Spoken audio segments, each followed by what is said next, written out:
Hello, everybody. Welcome to the Christmas Eve Jewish extravaganza. Feliz Navidad. Feliz Navidad. I want to wish you a Merry Christmas from the bottom of my Jewish heart. This is just because I'm a Jew and I don't celebrate with you the magic of the birth of your God and Savior doesn't mean I'm a Grinch.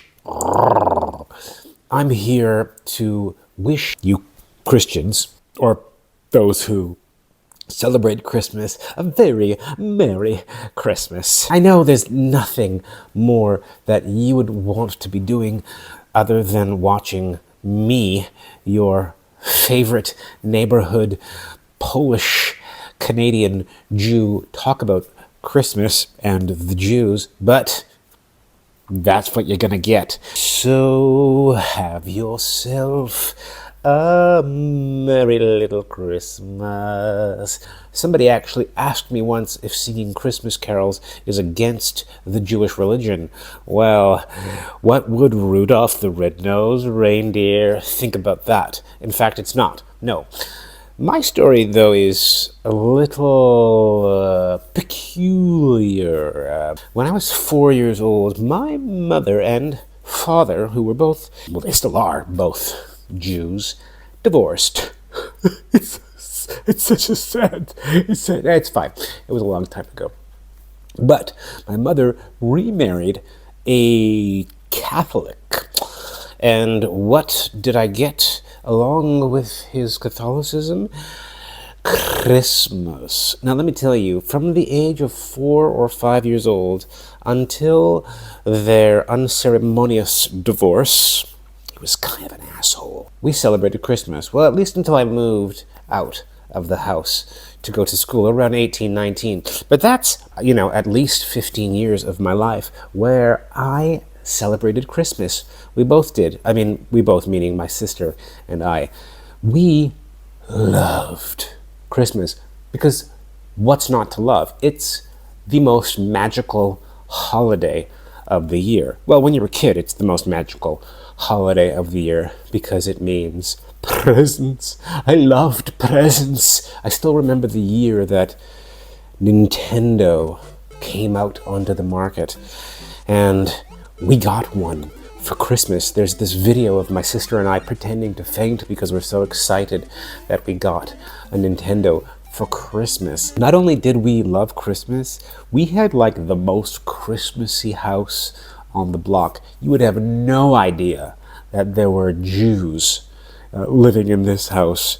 It was very strange. We would go downstairs and there was a huge tree and there was the presents, but my stepfather at the time worked at a shopping center, and one year the shopping center decided to get rid of all of the old sort of Santa Claus decorations. You know how you go to a shopping center and you pose with Santa and there's all these little decorations, Christmassy decorations around. So at this shopping center, they decided they were going to replace all of these decorations. And so my stepfather brought all the old decorations home into our house. So our basement was just full of Christmas things. There were elves and there was a Santa. There were all the reindeers. How many reindeers? 7, 8? I don't remember. It was crazy. There was fake snow. There were banners. It was wild. In the corner, there was a little streamer on the wall that said, Happy Hanukkah. But, we didn't care about Hanukkah because how can you care about Hanukkah when you get to celebrate Christmas? The only rule that my mother had was that we couldn't put Christmas lights outside of the house because she didn't want her Jewish friends to know that we celebrated Christmas. In hindsight, it probably fucked me and my sister up.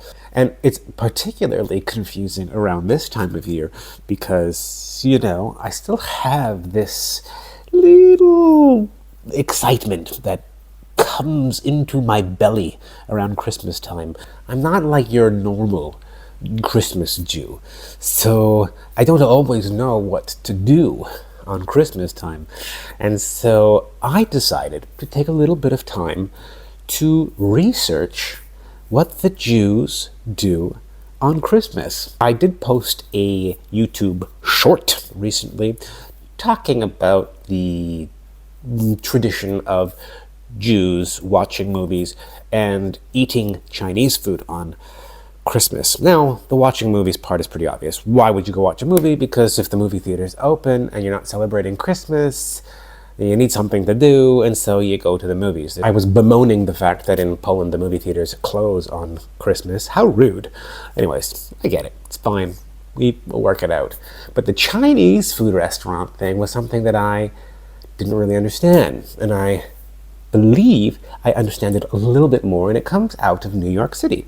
The proximity of Jews who were living to Chinatown in New York City and Manhattan was pretty high. And on Christmas, when everything was closed down, the Chinese restaurants were not closing, because who else doesn't celebrate Christmas? Chinese people, because they're not Christians either. And so their restaurants would be open and the Jews would go. And apparently this started as early as the 19th century, like the late 1800s or something, which is cool. And the other thing I learned is that one of the other reasons that Chinese food is a good option for Jews is because Chinese food almost never mixes milk and meat. And if you know anything about the basics of keeping kosher, thou shalt not mix milk and meat. There was still some tension between some of the more religious Jews and the less religious Jews, because the meat that they were eating was not kosher, and probably they were eating pork as well. So I don't really know if the kosher argument really holds any weight, but that's kind of interesting. Just a little interesting tidbit. The other thing that I learned Jews do, which I never do, is something called Matzah Balls. Now, for those who are Jewish, you will know that the term matzah ball is what we call the round ball made of matzah meal that we put in soup. Matzah balls. Everyone knows what matzah is in Poland, so just imagine grinding all the matzah up, adding some eggs and flour and some other stuff, and rolling it into a ball and then plopping it into a soup.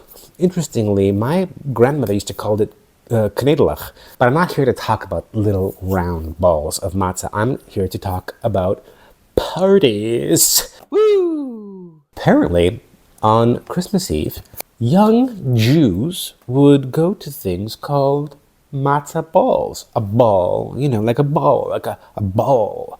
And they would go basically so that young Jews who are alone on Christmas Eve, because their Christian friends are having fun with their families, and in order to not keep the Jews lonely, they would hook up. Jewish singles, 20s and 30s, would go to these balls, and they would meet each other, and they would probably go home and do some, wah wah. Apparently that's still a tradition. So, if you're watching this and you're preparing for your matzah ball tonight, I wish you the best of luck. And, just remember, stay safe. And the last thing I learned about, which is probably the weirdest, is that the Jews have their own version of Christmas Eve. And it's called Nittel Nacht. And I had never heard of it until I basically Googled Jews and Christmas. And then I got all of this info about Nittel Nacht.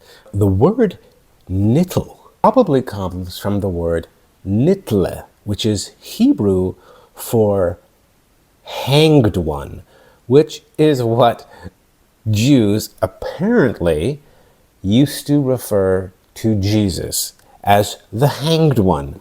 So basically, Nittel Nacht can be interpreted as the eve of the hanged one. Kind of dark. Started apparently as early as the 1500s, but probably was more popular around the 1600s. And there are a bunch of different theories, but no clear answers about how it began and why in some Orthodox circles it continues. But apparently, and this is something that I didn't know, maybe you know this, but apparently Christmas Eve is for Christians a holiday where the army of the dead roam the earth. And Christians stay up doing fun things in order to scare off the army of the dead. Please, if you're thinking, what is this guy talking about? I don't know. I just Googled it and I read it, and this was from the research. I could be wrong. You tell me. I'm not an expert on the Christian people. What it seems is that Nittel Nacht is a variation of the Christian Christmas Eve.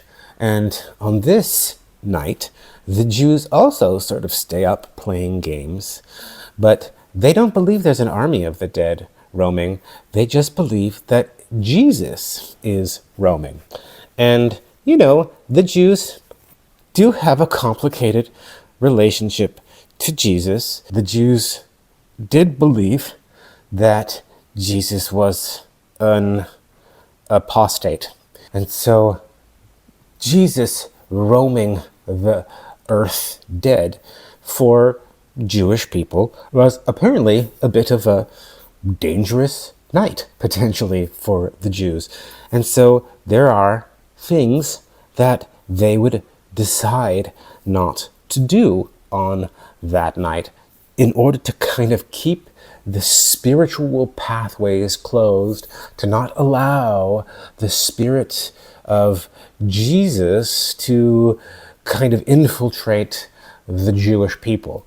Don't watch this and think, I knew it. The Jews don't like the Christians. I knew it. I don't know why I'm giving Christian people a Jewish accent. I'm just saying this is like a super fringy holiday that I'd never heard of, and Jews don't celebrate. They don't know anything about.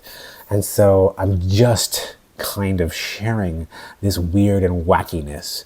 So please don't take this as your affirmation that the Jews don't like Jesus or Christians. Listen, Jesus was my homeboy. We used to play water polo back in the day. So me and Jesus, we're like this. We're tight. The point is that some Jews felt that they didn't want Jesus and his spirit to enter into their spiritual realm, and so they would not study Torah on Christmas Eve, on Nittel Nacht. Instead, they would play games. They were also encouraged not to have sexual relations because it was believed that many apostates are non-believers, or kind of like bad Jews, are conceived on Nittel Nacht, on Christmas Eve. So you can imagine how many sinners there are at the Matzah Balls. Some of the other things that I read about Nittel Nacht and the reasons that you don't read Torah and the reasons that the Jews kind of just try to keep to themselves is because there have been historical tensions between Jews and Christians, and the level of anti-Semitic violence against Jewish people sometimes would rise on Christmas Eve. And so Jews wouldn't draw attention to themselves. They would not read the Torah. They would stay home. Some Christians like to get drunk and beat up Jews for killing, their God or their Messiah. I can never really understand the thing with Jesus. Is he God? Is he the Son of God? Who's the Holy Ghost? It's super confusing. It's just so much easier when there's one God. There are others who say that part of the reason that Nittel Nacht existed and that the Jews would stay up and play games and tell stories instead of reading the Torah was in respect of their Christian neighbors, as a respect to the holiday. Now, again, I remind you, nobody that I know has ever heard of Nittel Nacht, never mind celebrated. But it's wild to me that it exists, and I'd never, ever, ever heard of it. There's a part of me that kind of wants to start celebrating Nittel Nacht, let's just bring Nittel Nacht back. But, I'm not religious, and so I, don't read and study Torah every night. Most Jews don't. If there was a Nittel Nacht event, I'm sure Jews would start going, because, we can't all go to Matzah Balls, but maybe we could do other fun things on Nittel Nacht, like go bowling. I don't know what would be some fun Nittel Nacht traditions. I'm basically just here to say, have yourself a merry little Christmas. I don't know the rest of the words. I'm sorry if there are more Polishy songs to sing, but I don't know any Polish Christmas songs. Merry Christmas to all of my Christian friends. I hope you have a wonderful Christmas. Congratulations to Jesus on being born. And I'll see you next time. Love ya.